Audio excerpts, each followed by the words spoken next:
typical panlai khak chirang saninge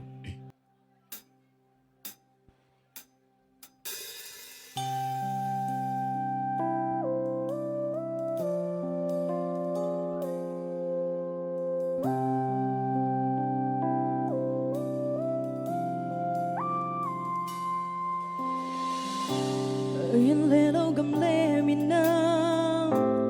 cái lâu cả khoan lâu man hi kê nun ta khó sát hắc san ma din mo sâu gầm sâu lấy toang nu xian sing đằng gầm ma sol băng in hey cả năm kia na sâu gầm mo hồng phó kinh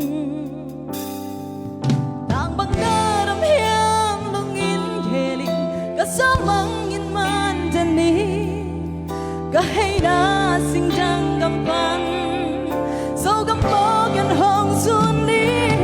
so gam kil bang khan gol tung toàn thế đang ham ương chăm đi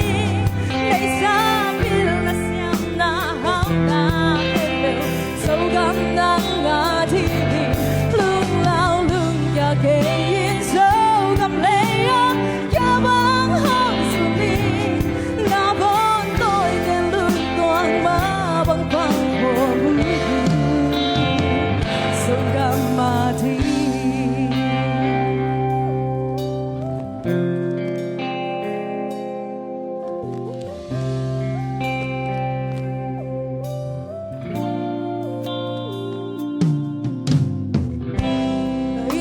gầm lê miền nam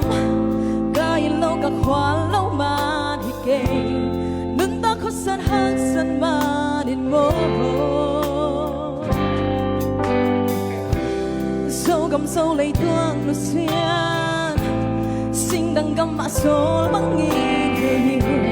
cả lâm kia na sâu gầm mo hồng phó kinh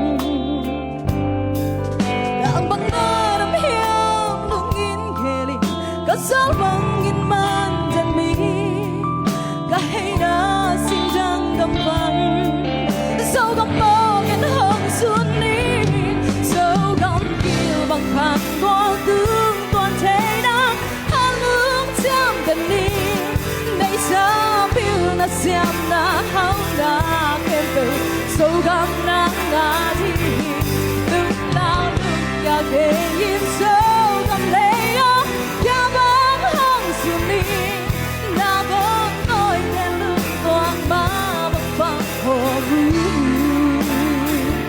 so gam ma thi sing đằng gam có hay gió mi có đồng xin so gam ma so gam hong phò ki so gam hong ni